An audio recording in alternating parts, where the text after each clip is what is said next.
welcome back to my channel. Today guys, I'm gonna be talking about something kind of dark, but it's a reality of life. So here we go. I feel so called to talk about this topic because it is something so near to my heart and something that I have experienced myself. I'm not gonna be using the actual word because YouTube doesn't like it, and the meaning that we've given it is just so low frequency, but it's the topic of unaliving oneself. These past few weeks, it seems like there are just more and more people that have lost all hope, and especially kids, which really breaks my heart because I know exactly what they're going through. Today in America, it's one of the hardest times to be alive. It's the societal pressures to look and act a certain way, the panoramic, the teachers that are just so exhausted in schools, the crazy inflation, the food shortage crisis. I mean, I could go on and on. And for many, it's become a literal living hell. And the people that we thought we could count on don't actually have as much integrity as we once thought. I mean, we have teachers in the classroom that are predators, people like Joel Osteen are hiding hundreds of thousands of dollars in the church walls. For what? And on top of that, the American government has finally decided to send us some masks after 2 years. But anyways, we ask ourselves, where do we turn for hope? And how do we keep going? And who do we trust? And unfortunately, this is when many of us decide that not being alive would be better, sounds better than being here. And so in the meantime, we try to cope, and people do that with drugs and alcohol and violence in hopes that they will feel something again. I remember in 8th grade, the first time that this happened, when someone told me to unalive myself, and I felt so small. I would wake up and immediately start crying out of fear for what the day would bring. And then when I finally did get the courage to go to the counselor and tell him about my situation, they used the boomer old method of separating the victim from the bully. And so the school's strategy was to just keep us separated. I was taught to bury my feelings and my pain, but eventually there comes a breaking point. And I just felt so worthless and afraid and constantly in fear of the future that I tried to end it. And I'm not gonna lie that the Holy Spirit came over me and told me to stop or something like that. It was just that what I tried didn't work. I was recently inspired by Lior Alexandra, and she made a video, or it was in a vlog that she recently made. But she talked about how she has also struggled with unaliving herself. And I didn't realize how real of an issue this was in the spiritual community, because it goes far beyond the surface level. When you struggle with something like this, it doesn't just affect you for a fixed amount of time. It's really a lifelong battle, because you're constantly reminded of the old thoughts that led you up to that point. I think we have this tendency to believe that ending it all will give us a break, and I don't think that that's actually how ending it works. I recently watched a series on Netflix, and it was called Midnight Gospel. If you guys haven't heard of it, you should go check it out. I never watch TV or even movies, but I started watching that series, and It was super cool. Basically, the main character, Clancy, in like, I think this is in like the second episode. Clancy goes and visits this like prison facility of a sort, and there is this other character who is a prisoner, and he's very unhappy with his circumstances and everything around him, and so he tries unaliving himself. And then you see how he kind of goes up into like the universe, and there's this like big eye, and there's these two scales, and the scales tilt back and forth, weighing out if he's learned what he needed to learn in this life. And when the scales are in balance, it's like they send him directly back to Earth. And I think that this may be the case for real life for us humans.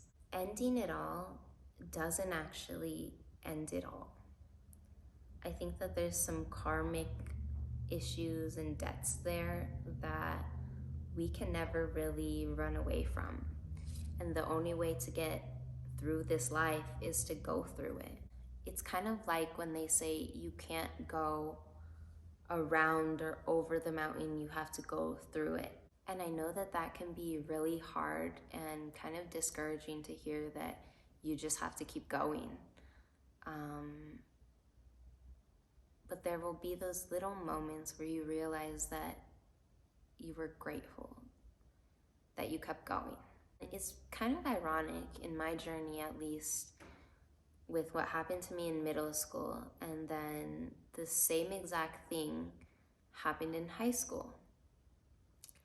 And I was super confused when it happened again, because I was like, why are people constantly telling me this? Like, what the hell?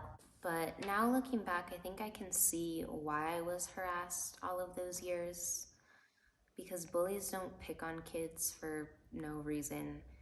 It's because they see something in you that they wish they could obtain.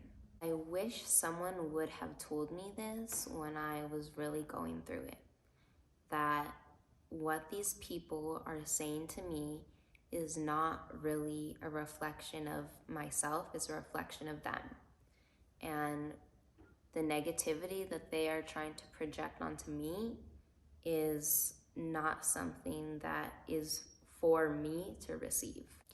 Especially now that I look back on some of the people from middle school who were so cruel to me, and I don't mean this in a superior sense like that, but seeing how miserable their lives are now and how they have always been unhappy and have chosen to put that unhappiness, or at least tried to project that unhappiness onto others.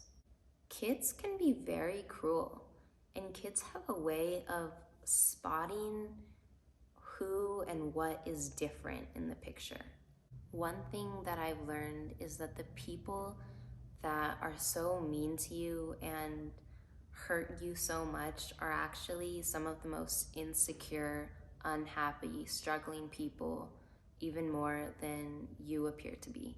So for any kid or young person or even adult that is struggling with this topic, whether it's from bullying or just from general life depression, you just have to keep going.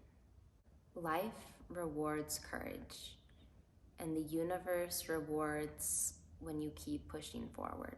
I like to think about the words of Dolores Cannon and how there are so many people, so many souls that want to come to Earth to be people. And you, the other person on the other side of this camera, you were chosen to come here now. There are so many things that had to align, that had to work together for you to be here at this very moment. You are a miracle, and you deserve to be here, and happiness is your birthright. For a long time, I thought that maybe we did come here to struggle and to suffer. But I like to remember this quote by Abraham Hicks. It is our desire that you become one who is happy with that which you are and that which you have, while at the same time being eager for more. That is the optimal creative vantage point. To stand on the brink of what is coming, feeling optimistic, eager anticipation, with no feeling of impatience, doubt, or unworthiness hindering the receiving of it. That is the science of deliberate creation at its best. I know that circumstances sometimes make it really hard for us to be happy, but happiness is not a circumstance. Happiness is a state of being. It comforts me when I remember that we came here as humans to experience contrast and to experience the human experience.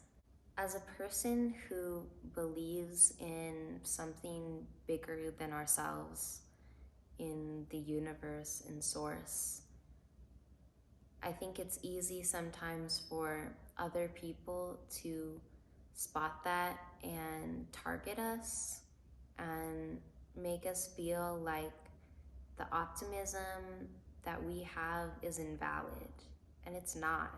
Russ, the musical artist, rapper, he says that we should be delusional and to live in our delusion and to embrace our delusion and to believe in ourselves more than anyone else has ever told us or anyone else has ever believed could happen. If I could go back to my middle school self, I would look myself in the eyes and tell her how beautiful she is, how special she is, how worthy she is, and just because someone else doesn't see that, it's not my problem. Someone's inability to see the value in you is not your issue. And I know that it's easier said than done, but please know that I believe in you, I have faith in you, I think that you're worthy, and I am right here. I will be your friend. Trust that you are never alone and that this life is worth living, and the universe wants you to enjoy this life. Now people tell me that I am intimidating. So maybe those bullies were exactly what I needed to build a thicker skin and to have the confidence and the assertiveness that I have now. Go through it because it will make you stronger. I promise you it will be worth it in the end. I love you and talk to you soon. Bye.